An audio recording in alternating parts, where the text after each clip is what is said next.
My name is Lauren Beckett, and for 7 years, I was the most useful person nobody bothered to protect. I built the vendor program from scratch. Every contract, every relationship, every negotiation. I knew the terms better than legal did. I knew the partners better than the executives did. But knowing things isn't the same as being valued for them. I learned that slowly. Then all at once. Hargrove Solutions was a mid-size consulting firm in Atlanta. Professional on the surface, quietly political underneath. My direct manager was a man named Derek Walsh. Polished, confident, the kind of confident that never needs to be earned. Derek had a habit. He'd take your work into a room and walk out with the credit. I'd watched him do it to others. I told myself I was different. I wasn't difficult. I wasn't loud. I delivered. Surely that meant something. Have you ever confused being dependable with being safe? That confusion cost me years. In February, Derek called me into his office with that particular smile. The one that meant he needed something from me. "We're growing the vendor team," he said. "I'd like you to personally onboard our newest associate. Show her everything, your full process." Her name was Kayla Simmons, 26, sharp resume, no vendor experience. I didn't think much of it at first. Mentorship was part of my role. But something felt off immediately. Kayla wasn't being introduced as support. She was being introduced as a peer. With access I didn't have at year 1 or year 3. She had login credentials to systems I'd built the protocols for. She was copied on executive vendor calls before she'd attended a single meeting. I asked Derek directly, "What's her scope going to be?" He smiled again. "We're still defining it. Just get her up to speed." I nodded, and I started paying attention. If this story is already hitting close to home,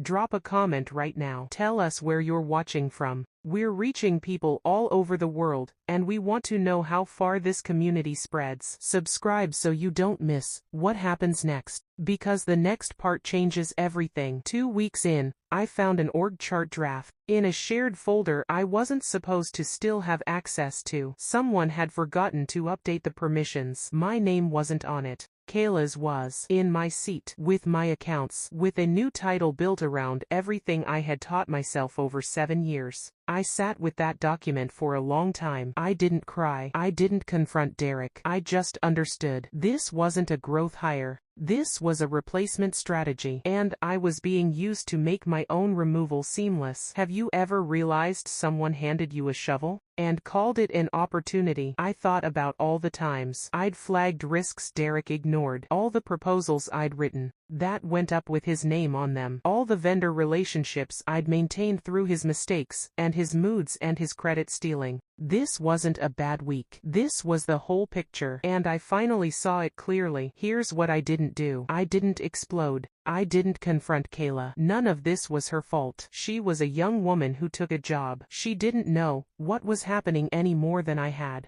At the beginning, I kept training her professionally, thoroughly, without a single moment of sabotage, because my reputation wasn't going to become a casualty of their plan. Meanwhile, I made calls. I'd been quietly building a relationship with a woman named Sandra Park for almost 2 years. Sandra was VP of Strategic Partnerships at Crestline Group. Crestline was a larger firm, a better firm, and they had been building a Director of Vendor Strategy role, a role Sandra had mentioned to me twice. I had smiled both times and said I was happy where I was. I wasn't happy. I had just been loyal to people who didn't deserve it. I called Sandra. I sent the portfolio I'd been quietly updating for 6 months. 2 weeks later, I had an offer letter. Director of Vendor Strategy. Full ownership. Real authority. A salary that made my Hargrove number look like a rough draft. I accepted. I gave my 4 weeks notice to a man who had no idea what he'd set into motion. I want to be clear about something. I didn't engineer anything dramatic. I didn't expose Derek publicly. I didn't send an anonymous tip or cause a scene on my last day. I simply started my new job, and the professional world is smaller than people realize. Crestline Group had 14 vendor partnerships. 3 of them were active Hargrove accounts. Accounts I had personally built. Accounts now managed by a woman I had personally trained. On my first week at Crestline, I was briefed on current vendor relationships. When the Hargrove account came up,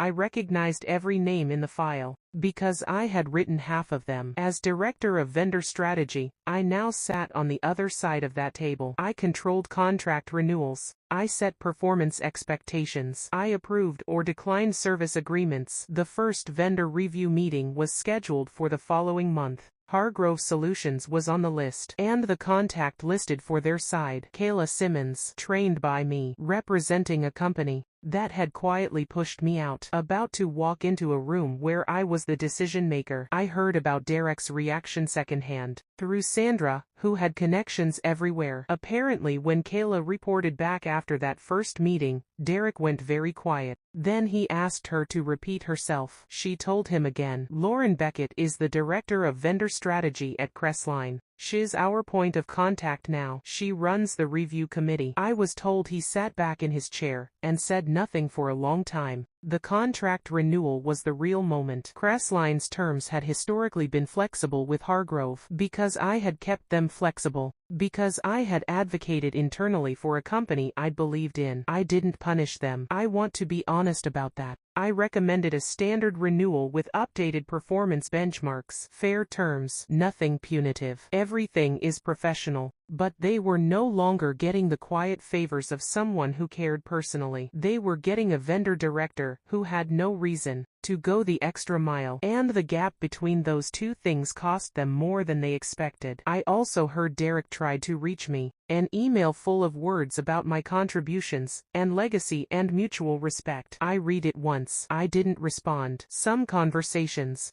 don't deserve a reply. Have you ever realized someone's apology? Was it really just damage control? My first 6 months at Crestline were the best of my career. I built a real team. I had a seat in rooms where decisions were actually made. My name was on my own work. Sandra told me at my 6-month review that I had exceeded every benchmark, that the vendor program was already performing better than anything they'd had before. I didn't say much. I just thanked her, and meant it, because real gratitude feels different from performing gratitude. I learned that at Hargrove. I learned a lot of things at Hargrove, about how organizations use people without ever really seeing them, about how competence gets taken apart when it isn't protected by visibility, about how staying quiet isn't the same as staying safe. I had confused those two things for 7 years. I don't carry bitterness about Hargrove anymore. Not really. What they did was quietly ordinary. Organizations undervalue people all the time.